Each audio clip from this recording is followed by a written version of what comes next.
नमस्कार। आप तस्वीरों में देख सकते हैं केंद्रीय मंत्री मनोहर लाल खट्टर पहुंच चुके हैं करनाल के रेड कारपेट में। आपको बता दें कारपेट में मोदी सरकार के 11 साल पूरे होने पर एक लोकसभा करनाल की कार्यशाला का आयोजन किया जा रहा है और इस कार्यक्रम में आप देख सकते हैं जिला अध्यक्ष और करनाल के विधायक जगमोहन आनंद ने केंद्रीय मंत्री को बुक्का देकर स्वागत किया और उसके बाद आप देख सकते हैं यहाँ पर तिलक लगाकर केंद्रीय मंत्री का स्वागत किया जा रहा है। और उसके अलावा आपको बता दें मीटिंग में आने पर एक कोरम होता है कि एक रजिस्टर लगाया, उसमें अपनी अटेंडेंस कह सकते हैं, अटेंडेंस लगाते हुए अपनी हाज़िरी लगाते हुए केंद्रीय मंत्री दिख रहे हैं इस कार्यक्रम के में। और उनके साथ मौजूद हैं करनाल के जिला अध्यक्ष और आप देख सकते हैं अशोक सिंघिजा जो भाजपा नेता हैं, वो बुक्का देकर केंद्रीय मंत्री का जोरदार स्वागत करते हुए दिखाई दे सकते हैं। आप देख सकते हैं दूसरी ओर बात करें तो केंद्रीय मंत्री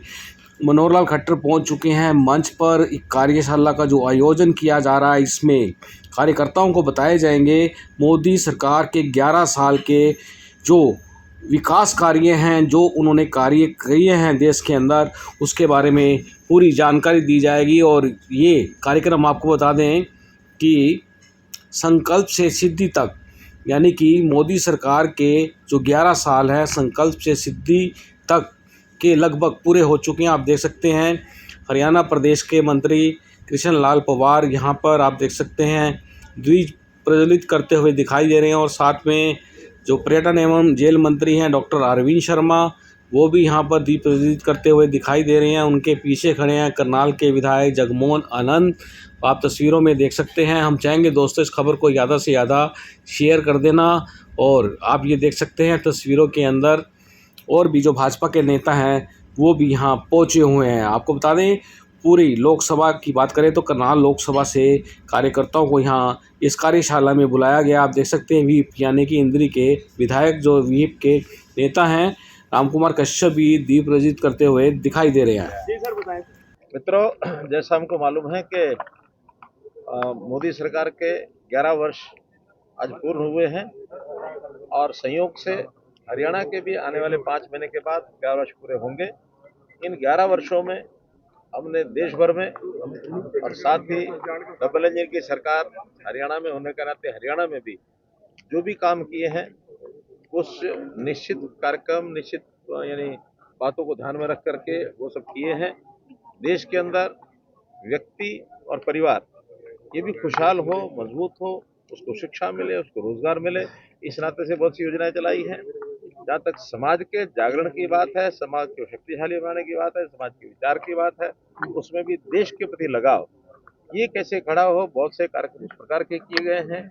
मोदी जी हमेशा कहते हैं कि इंडिया फर्स्ट और हमेशा लोगों को देश के साथ जोड़ने का काम करते हैं। जैसे विकसित भारत की यात्रा भी उन्होंने कोने कोने में देश के गांव-गांव में उन्होंने भेजी ताकि लोगों को पता लगे कि अपने देश को हमको 2047 तक विकसित करना है।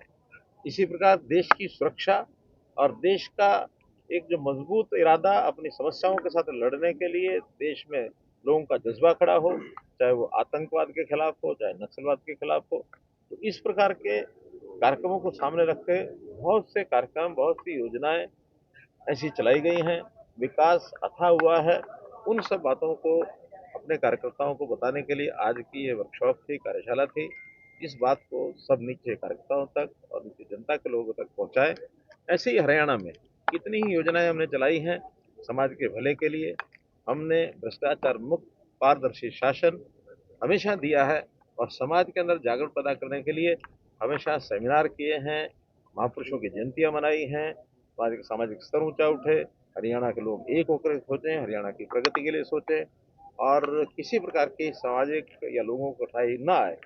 हर काम उसी योजना को लेकर होता है। तो ऐसे मुख्य रूप से वो सारे विषय लोगों सामने रखेंगे। सर, राहुल गांधी ने आरोप लगाए हैं चुनाव आयोग पर और बीजेपी पर महाराष्ट्र चुनाव को लेकर, जो विधानसभा चुनाव हुए थे, और ये भी कहा है कि बिहार चुनाव जो आने वाले हैं उसमें भी यही पैटर्न रहेगा। देखिए, नाच न जाने आंगन टेढ़ा। अब उनको काम तो करना आता नहीं है। कैसे पार्टियां चलाई जाती हैं, कैसे चुनाव लड़े जाते हैं, कैसे लोगों को अपने साथ जोड़ा जाता है, इस प्रकार का कार्यक्रम किसी प्रकार का उनके पास नहीं है।